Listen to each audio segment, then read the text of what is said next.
Hello one and all, and welcome to a special video for the channel and for Kingdom Hearts fans, because this is the ReMind DLC video, where Square Enix made a big splash as for the first time they decided to release post-launch story DLC for their popular niche hack and slash. It was a big moment for the franchise, since Square Enix could really have gone either way on this one.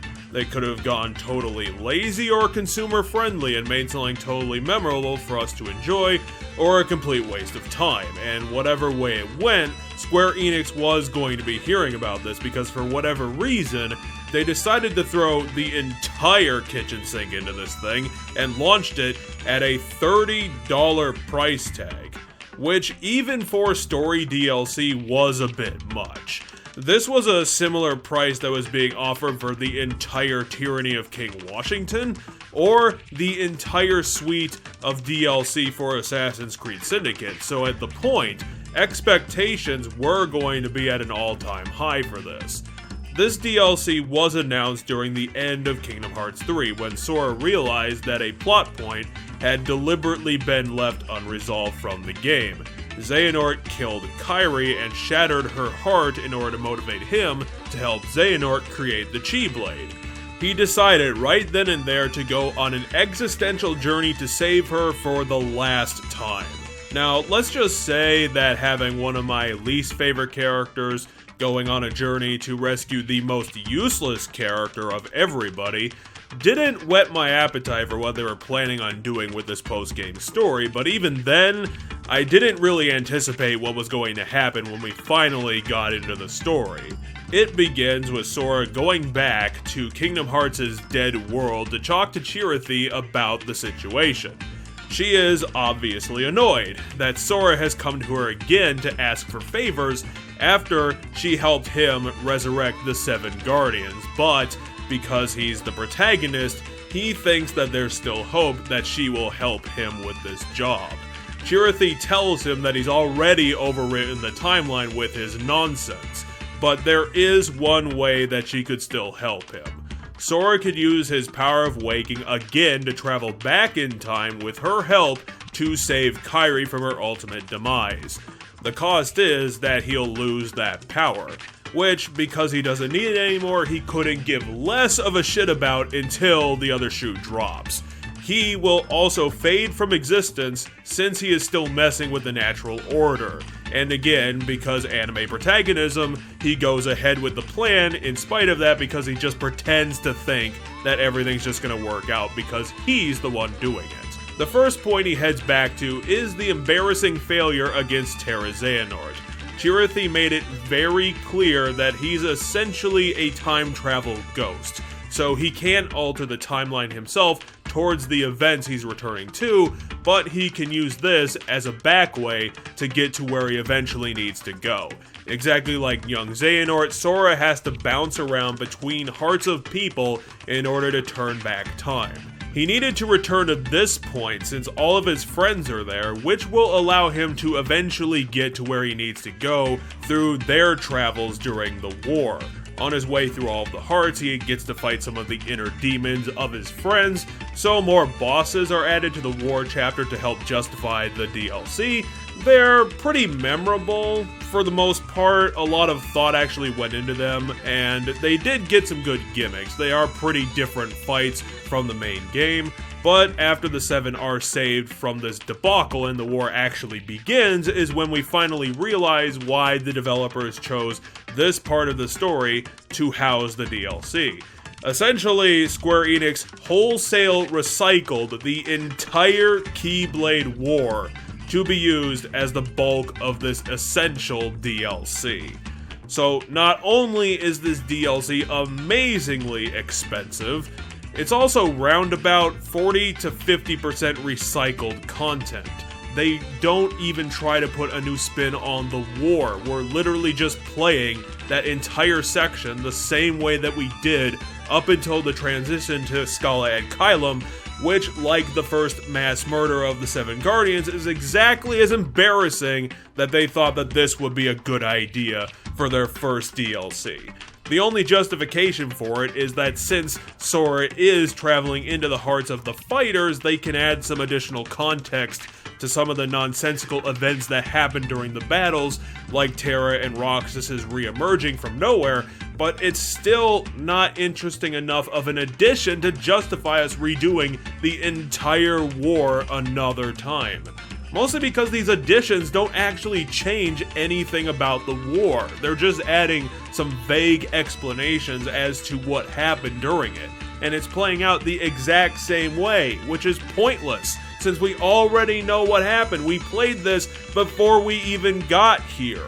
We don't need to see the behind the scenes of the actions themselves unless you're showing us some new plot developments from behind those scenes, which you aren't, since Kingdom Hearts 3 by design burnt the entire plot to the ground so that they can rewrite it for a later game. There's no point in adding to the story if you're just going to completely start from square one in the next one. So even by design, we're just at a no-starter right there. So while the context additions are mostly just useless explanations, we did actually get one good thing out of this entire debacle right at the beginning, since while they were showing us all this stuff, including Xehanort's plan to recreate Organization 13, we also got to see an even earlier scene where young Xehanort sat down with one of the Lost Masters. And in classic fashion, this scene was put in not to actually explain anything about anything, and is used just to advertise later games in the franchise, while also hyping the fans up for these new characters. Lost Master is probably going to be one of the best characters in this series since Xemnas. Whoever wrote him picked a really good characterization for this guy, because he's an aloof, behind-the-scenes dude who knows everything and is incredibly important to the previous events of this entire story, but he also is not telling us anything. He's just being a vague guy who knows everything. He does have his own plans, but also wants to assure everyone he talks to that everything's just gonna turn out fine. His dialogue is really quirky and it's actually pretty friendly, while also having that devilish undertone that he does know something and it's going to blow the doors off of everything. His quotes are absolutely fantastic, and the best part about him is that his actor, Ray Chase, is bringing his A+ game to this role. He can play this character even better than St. John can play Xemnas, which is amazing to actually see on screen. He lights it up every time he's there in spite of having no face. No. You'll ditch it soon. What do you mean? I mean that one day you're going to outgrow it. How so? If you truly possess great power, the darkness can't control you. You won't need a silly old coat to stay safe.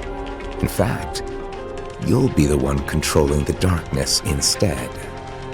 Me, on the other hand, I'm too much of a scaredy cat to ever take mine off. Just really wanted to bring that up in the video, since Ray Chase's performance is just that damn good, that it has to be one of the best ones to date for this series. Nothing else can really top this, and his experience really shows. He's done over 100 roles before this for many Japanese productions, so I am really looking forward to seeing him in whatever game Xigbar is going to end up being the villain for. So, like I said, the game continues exactly the same way up until Scala and Kylum when the diversion finally happens. Another time travel rule told to him earlier was that Sora is not going to be able to stay in the past up until the point where he originally traveled back. So he is on a ticking clock to get this Kairi thing all sorted out. In order to do that, Sora has to travel all around Scala and Kylum, defeating enemies and completing puzzles in order to find the shards of Kairi's heart that Xehanort ended up hiding so that he can slap it all back together later. The puzzle section for it was really long and pretty goddamn tedious because for whatever reason, they made actually finding the puzzles incredibly difficult and annoying, putting them in really hidden and far off corners of this ridiculously huge map to stretch the runtime out of this entire thing super hard. The puzzles when you get there aren't that hard to figure out, it really is just finding them that was the irritating part. and it's just a complete lack of content that just fills an hour of space. But after the annoyance is over is when things start getting a bit more on the rails than before, as the diversion becomes greater between the two timelines, as Sora realizes that his time in Skull-Headed Kylum has finally been resolved. He finds that he's 2 shards short. He has no idea where they are because we're really still talking about Sora's intelligence level in figuring this out. In a last-ditch effort, he travels back in time a little more to the fight of the 7 Guardians, trying to reseal Kingdom Hearts while Sora was fighting in Skull-Headed Kylum, where the real good stuff is after you get to fight the Xehanort armor clones from the main game. After they are defeated, Xehanort sends those armor clones to the resealing Guardians in order to stop it entirely. Sora teleports into Riku while this is going on and gets to see one of the few unique boss fights from this game. Rather than this being a straightforward battle with the armor clones, ReMind decided to turn this entire section into a QTE extravaganza, which I know is irritating to some since there's really no actual battle here, but come on guys. When it's this well animated and this stylish, I can really give this entire thing a slide. This section is such a cool animation showcase that it's just lighting up the entire screen. Rather than fighting on your own, the boss battle consists of all 7 Guardians fighting against all the armor clones simultaneously, having to block and attack in order to defend themselves from this ridiculous assault. It's really difficult for what is essentially a QTE fight using only 2 buttons, attack and defend, because the battle goes on for quite a while. There's a lot of changing between characters while the fight is going on, and the armor clones do change up their attack patterns to throw you off guard, and most of all, when you do get hit, it is pretty punishing, especially for something that lasts this long with no break. Ultimately, it's not super terrible. I think I died in the whole thing maybe 3 to 5 times, which again is pretty good for Square Enix's usual standards. To help make the boss fight a bit more interesting, they do sneak in some more unique and mashing QTEs as well to help illustrate that immense strain that these high-level foes are putting on the 7 Guardians fighting them this way. It helps to show off how much of a do-or-die situation everyone is in at this point, being surrounded and attacked simultaneously by these 13 clones. Also, the soundtrack for this ending part of the DLC is fantastic, and really helps to reinforce the finality of what this battle is for the central Xehanort conflict that they are fighting for. After the Riku section, it just ramps up even more during the Mickey one, because the other Guardians have been thrown back by the armor clones. They actually weren't able to stand up to the assault in a classic cutscene defeat sort of way, and they ended up pushing the entire group back so far that they've just been thrown and scattered into multiple portals across the universe, leaving Mickey by himself to face the entire group of clones, which he somehow manages.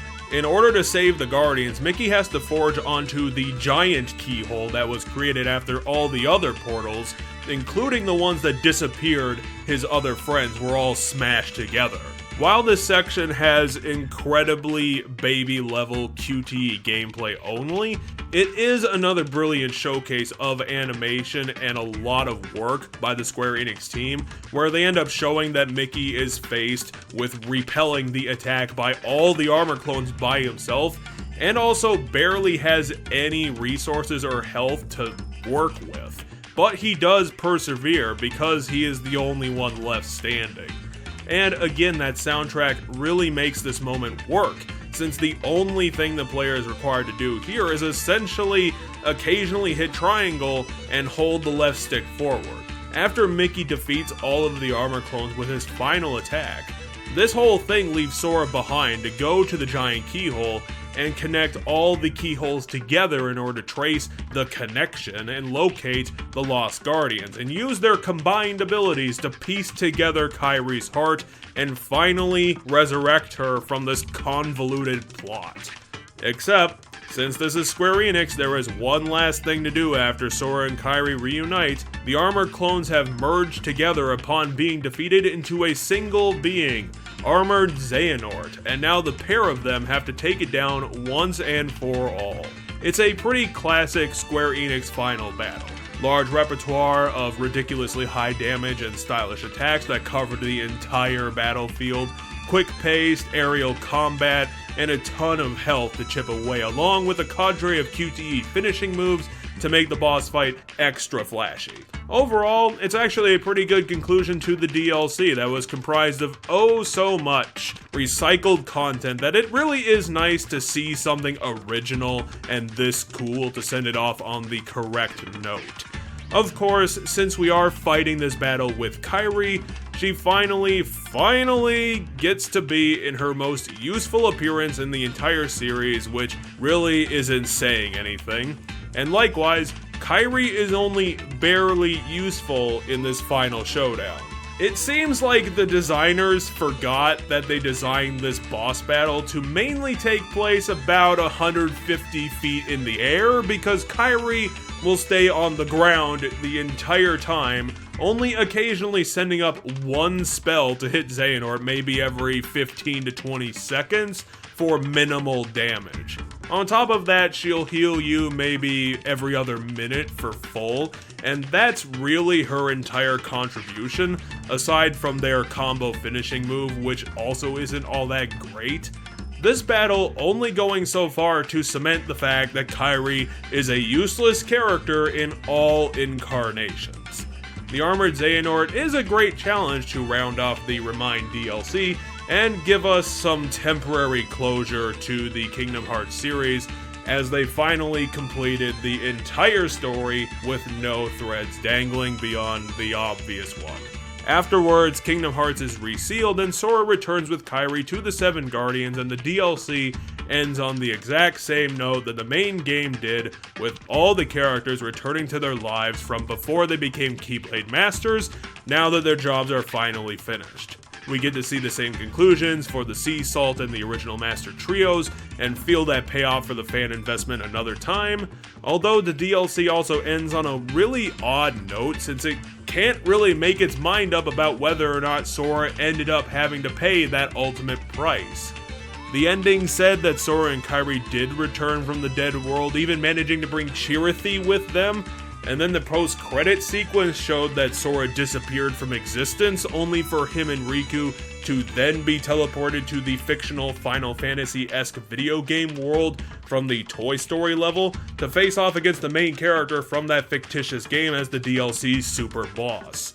It is a very vague ending that I'm sure is going to get retconned when the next main game comes out anyway. And ultimately, that was the ReMind DLC, a 4-hour mess of a tacked-on ending. I didn't really have high hopes for this thing being good when I heard that the premise was going to be about two of my least favorite characters from the series reuniting, that was only being made because Square Enix deliberately left that plot thread dangling off the main game, when they could have just as easily finished it all in one package. There's really no reason that this DLC had to be made for any logical reason. For a $30 price point, this thing is extremely overpriced. The fact that more than an hour of this game is recycled boss fights from the main game's Keyblade War is simply embarrassing, and then the additional scenes added at the beginning only seek to give us explanations for things we already saw happen, and even the best additional scene being the young Xehanort Lost Master conversation didn't actually add anything to the canon. We don't learn anything about the Lost Master or his plan for the future, or what he's even doing teleporting around the universe and wearing the Organization 13 hood. So ultimately, it's a pointless scene whose only purpose is to show us that this character exists.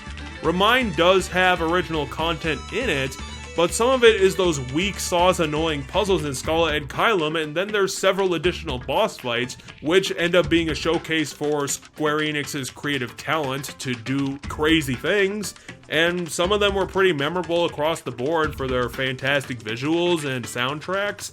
If nothing else, but it's definitely not worth the asking price. This isn't like Bloodborne's Old Hunters, where the complete package is worth it for most players. ReMind can be missed easily, and most people wouldn't actually miss anything out of that. And I suppose the argument can be made that ReMind is worth the $30 if you think that the included Organization 13 data fights are a necessary part of Kingdom Hearts 3 that was unfortunately left out, but I still think that's pretty goddamn steep even with that addition. Even though there are things in this DLC pack that are definitely worth a look, I am gonna say that the only way ReMind is getting a recommendation is if in the distant future, this thing gets at least a 50% price cut. $30 is insane for anything that's not on the level of a Tyranny of King Washington or a Blood and Wine expansion, and this is definitely not even close to the level of those fantastic add-ons. Hopefully Square Enix will decide to fully commit to their future DLC offerings in the later games that will be releasing in the 2030s. Until then, I guess we'll just have to be satisfied with the most complete ending that Kingdom Hearts is going to try and give us. At least all those lost in despair characters have finally been found and recovered, and I got to see some satisfying closure for some of my favorite characters from this story.